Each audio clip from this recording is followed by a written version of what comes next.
Hello, everyone. This is Spiritual Perspectives with Angelo and Wendy, with a special guest, Dr. Fernaz. I don't know how to pronounce your last name. Tabai. Tabai. That's why I go by Dr. Farnaz. Right, make it easy, right? Right. Next, on the 8th, Fernaz is going to be doing a webinar for us, which is called "Design Your Authentic Life: Reinvent Yourself Amidst a Time of Uncertainty." And we're going to talk about that a little bit. I want to tell you a little bit about Fernaz, first of all, if I can find the chat that explains it to her. She's a respected executive coach and facilitator with over 20 years of experience in all phases of coaching, training, and organization development. She's currently a professor of management and leadership at California State University, Dominguez Hills, and has extensive experience in classroom and online leadership and employee development in a number of things. And she's got an impressive range of companies that she worked for. And if I had to spell them all out, we wouldn't have time for our little 20 minutes here, so I won't do that. Right. Well, thank you, Angelo, and hello, everyone. So, yes, we're going to talk a little bit about what I'm going to cover next Wednesday on the topic of reinventing yourself and designing your authentic life.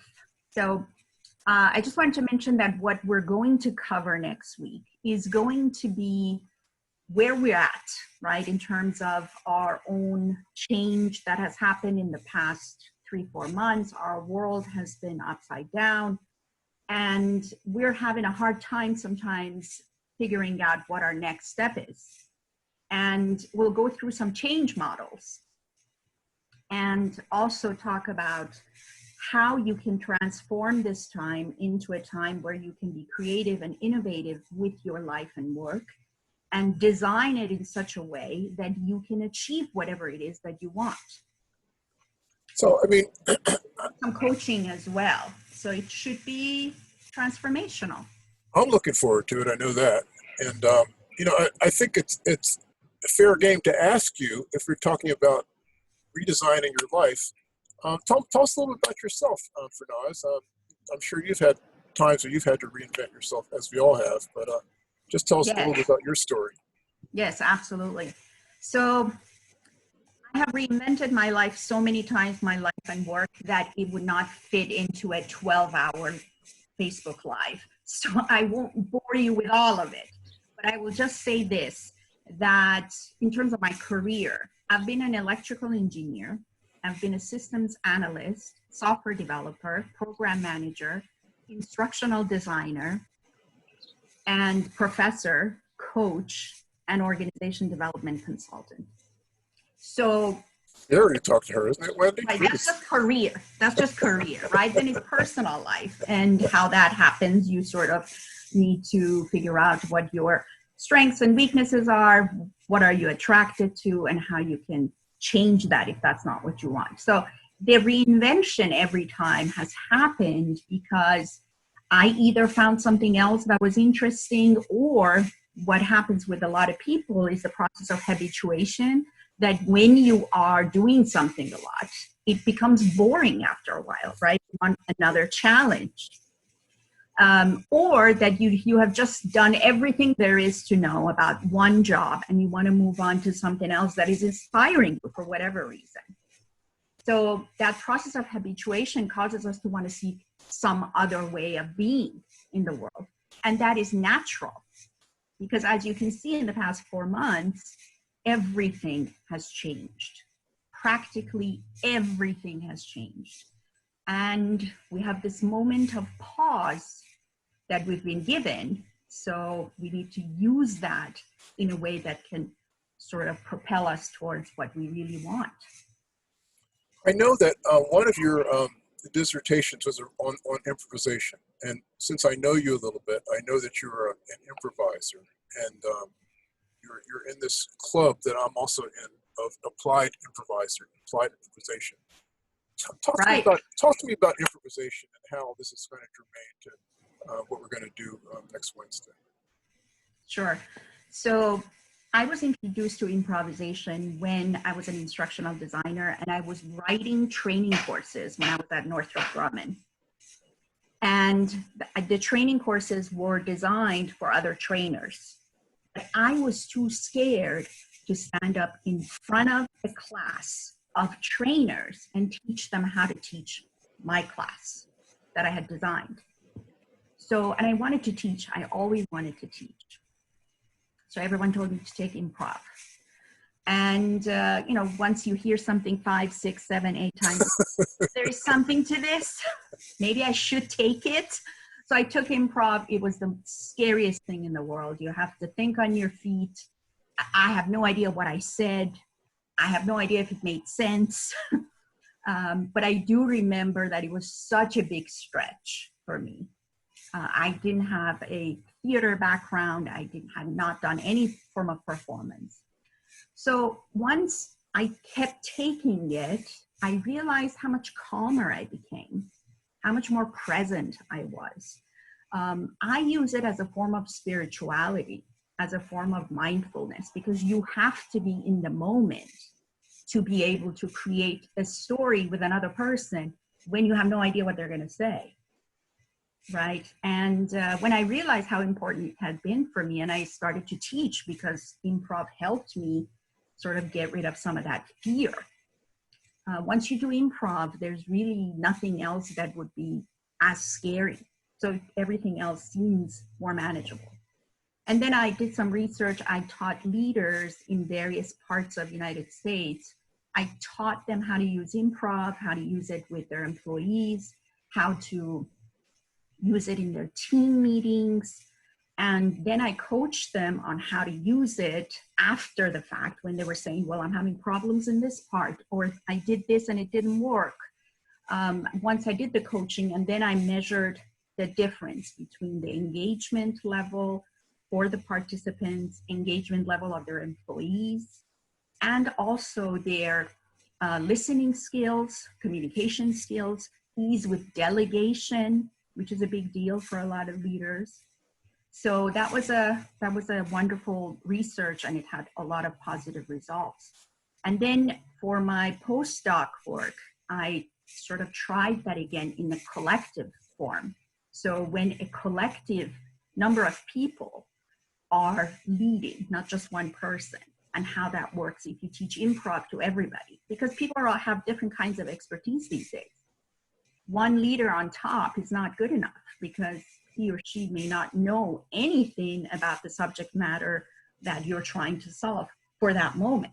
So it's good to be able to have different leaders lead. It's more efficient, it's more effective, and I used improv for that as well.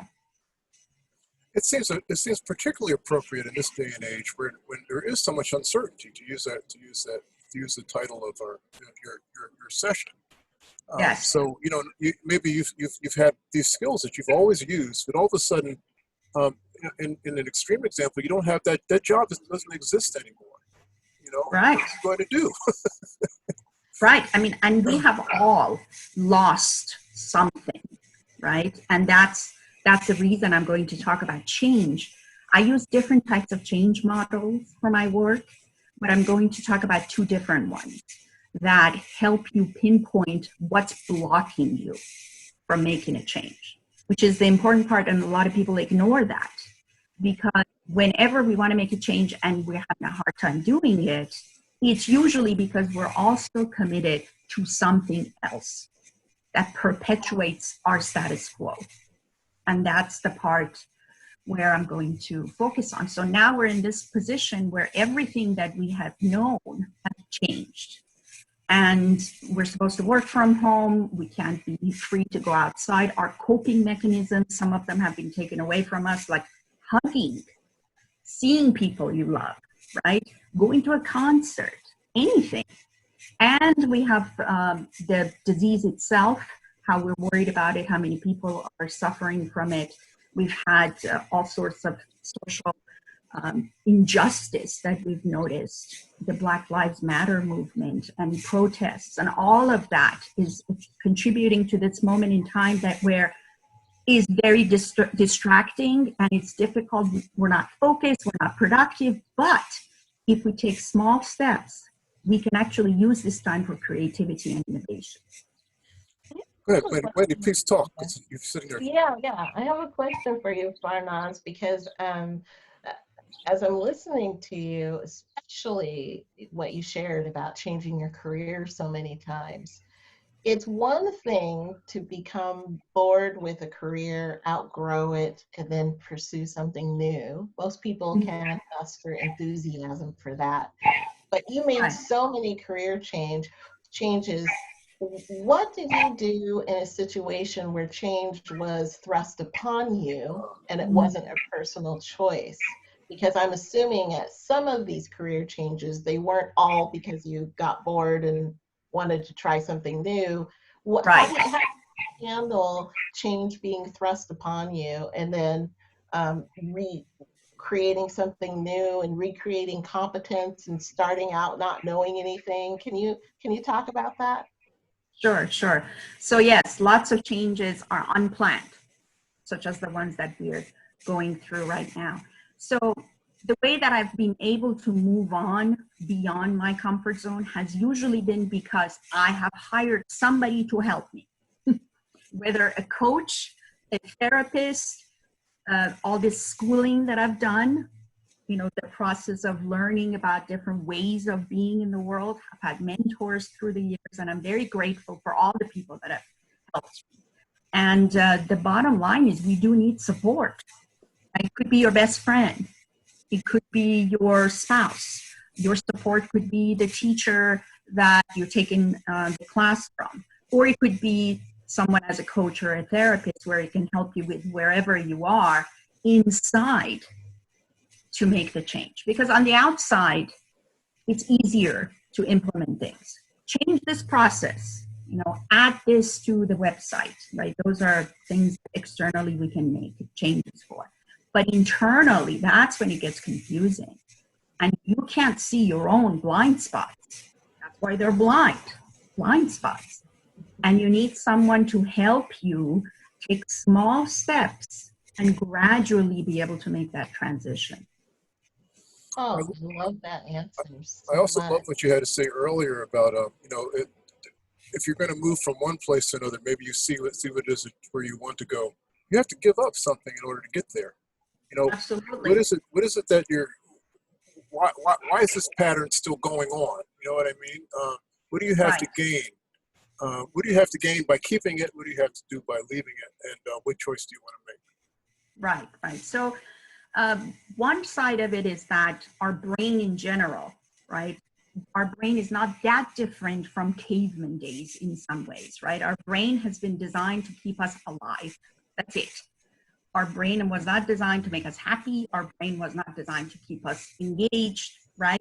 So what the brain does is that brain wants to keep you safe. If right now you're not in danger, the brain says, no, don't move. Just stay here. In that other room, there could be a tiger there. So our brain keeps us the same. So the comfort zone and keeping the same is our natural state. So in order to make that shift, a lot of times we have to understand that little by little, you have to look at what you're losing by changing, because we're always losing something, right? Perhaps losing your comfort. It could be as simple as that. Losing control over the situation you're in. Understand what you're losing and deal with it somehow. Deal with it. Seeing, are your assumptions actually accurate that you cannot live without it, right? Are your assumptions accurate that if you don't do what you're used to, something bad will happen, right? So you have to look at that and then create this vision for the future that is so large and so exciting that you don't mind being a little uncomfortable to get to it. Yeah, the vision is so big, the fear can become less because you're moving forward towards that vision. Right. You have to take very small steps and celebrate those little steps You can't wait till the end. That's too far. You got to celebrate every little step and just have somebody who keeps you in that line, in that lane. Some people may be able to do it themselves. I'm not saying everyone needs a coach, but for some things it may be easier for you to do it on your own. Some things may not be. So you may need to ask for help.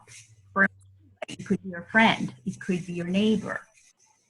Wow, just listening to you talk about this, it makes so much sense, because if our brains are wired to keep us safe and to keep us in our comfort zone and what we know, then in order to overcome the fear, we have to shift our focus on the big thing, right? So we have to retrain where we are putting our mind and what we're thinking about consistently. And that takes effort. And how much easier is it to do that when you have someone in your corner reminding you to stay focused on the thing that you're creating instead of spending too much time worrying about what you're letting go? Right. Yeah, it is extremely important to be able to let go of whatever it is you have to let go of. And one of the things I've realized is that a lot of times we don't really want to grow up. It's really about being a true adult, right? A true adult who takes responsibility for his or her own actions, who is accountable to self and to others, someone that is clear, pushes forward, doesn't lay back and say, okay, this is a little hard, I don't want to do it. Sometimes it's just really growing up and realizing that you are the owner of your own life. You determine that. Nobody else does. And not blame other people for your situation.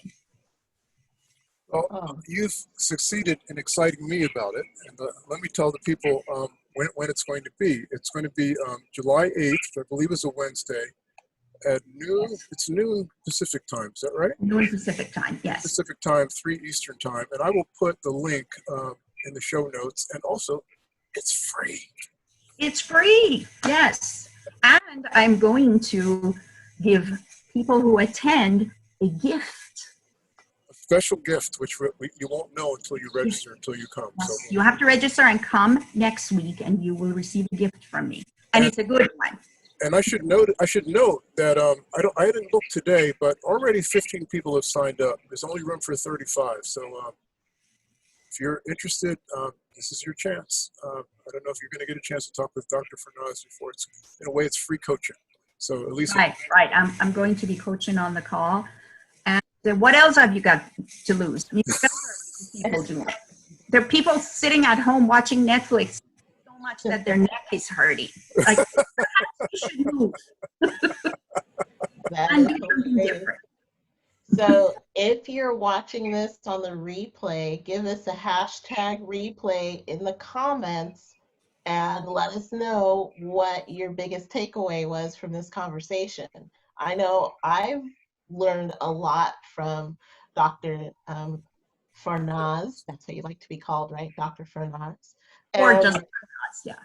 Yeah. Okay. you might want to have some questions that you want Dr. Fernandez to talk about in the webinar. So Yeah. Yes, write them down.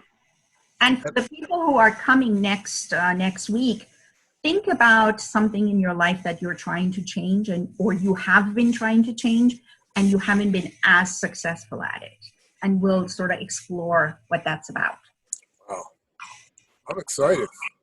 All right, so I'm gonna close this down a little bit. So we'll see you next week. See you next week. Times, Thank yeah. you.